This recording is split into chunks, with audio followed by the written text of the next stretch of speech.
Can't nobody. No ass ain't never nobody. Bloodhound Q50 has made a name for himself with some of the most intense moments. Let's dive into a few that left his audience both shocked and disturbed. We start with a particularly grim Instagram live session. After the tragic loss of his cousin Lil Jeff, Q50 took to social media. It started with a viewer leaving a supportive comment, expressing hope that Jeff and his close friend Zed Money had found peace in heaven. But Q50's response was far from comforting. He declared neither of them had gone to heaven, and he wouldn't be going either. Hey, look, Jeff and Z Money ain't go to heaven on my dead grandma. They went somewhere. Ooh, hey, I don't even want to tell you where they went. I ain't gonna lie. My homies can't go to heaven on my dead grandma. We did too much to go to heaven. I know where my brother went.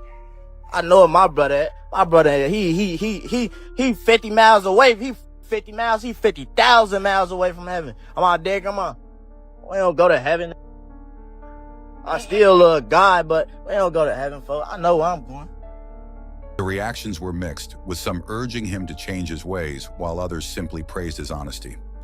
Next up is the beef with TMC Slide, a situation that spiraled into tragedy. Slide, a friend of Bredo, allegedly got robbed by Q50 and Lil Jeff over a deal that involved just $10 worth of lean. Oh yeah, who just got his ass fucked. That nigga just was mad. Him right there. It wasn't him, but it was his number. I'm gonna show y'all, look. First he had on. It's him right here. Ooh, Now I see 1,500 he ain't had none of this. What a burst of that? Man, look, we exposing this. His ass was Show that fucking. bitch. We got an AP already, Stone. I'm having my way in Chicago, Illinois. Now we got another road. Hey man, get them people they back. Like, Fuck them niggas. They should never been trying to kick it down Atlanta Green. damn. That's it. $10 because them A his petty whole exchange hustle that would career. ultimately And then he change worked hard lives. for it. Following the incident, Bredo and Slide went live on Instagram. Bredo was furious, calling Q50 broke, while Slide flashed wads of cash to drive home their point. Blues, what the oh, take grade, what the tell them count that up. Screenshot that. Tell them screenshot. Hey, Bloodhound, y'all getting up $1. Screenshot that. Hey, don't forget this casket though, hold on.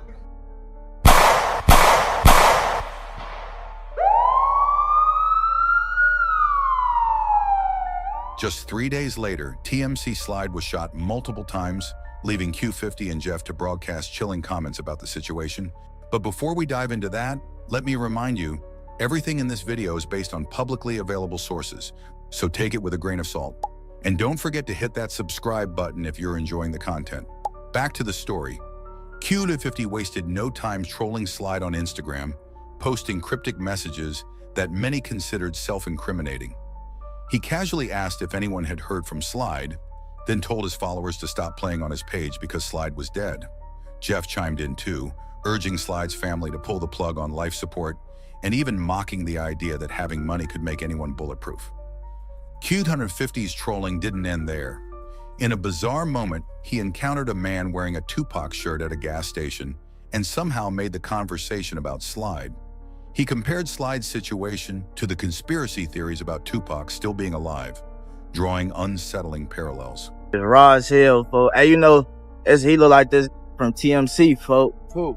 Man, it's damn, folks. I forgot his name. I ain't gonna lie though. He be acting like he ain't dead. Like, you know, they be saying Tupac. I'm a speed queen, man. Come down, man. But look though, you know they be saying Tupac not dead and shit, like how they be playing it like that. Yeah, that's what they doing him. Months after the shooting, Slide's fate remains unclear. He hasn't shown his face since, although posts from his account suggest he's alive and out of the country.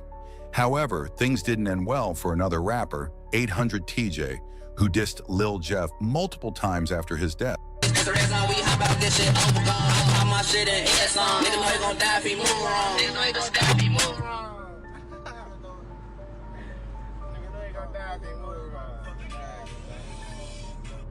If Rello ain't shot it, who shot it?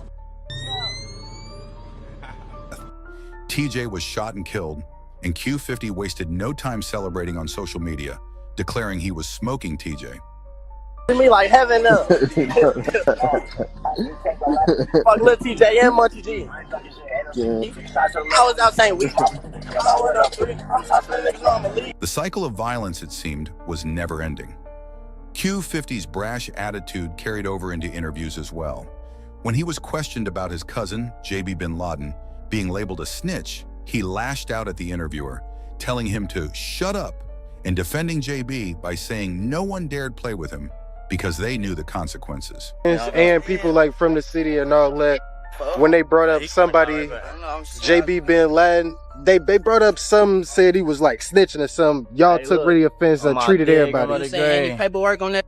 Yeah, that's why I said on my dick. I ain't gonna lie, folks. On my dick, don't even ask me like that, folks. On my dick, that's my big cousin. Can't nobody play with him. On my dead grandma, name that play with JB. And name that feel came like out, in jail, hold on, folks. Shut up for a quick, folks. On my dick, I'm saying that in the comments. On my dick, who gonna do something to him though? Who played with him? On my dick, grand play with him.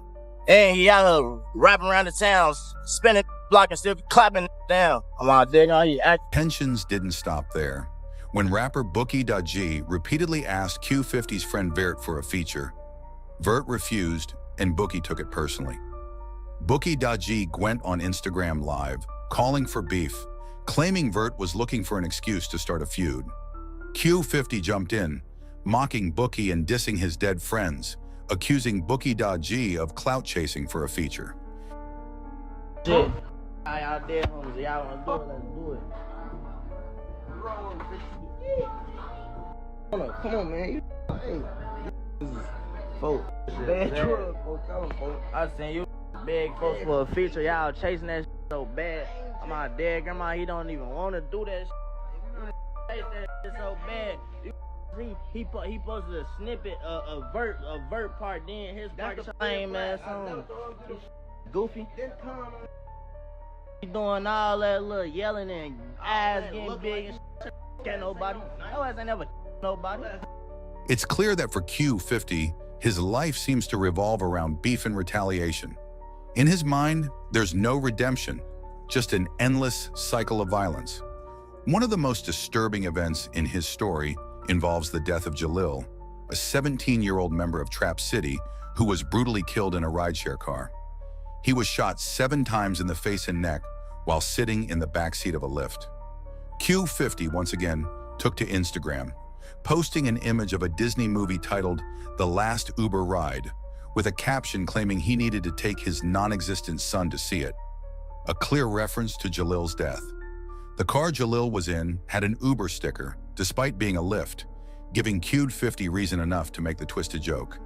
As if that weren't enough, Q50 and Jeff continued to taunt Jalil's death online.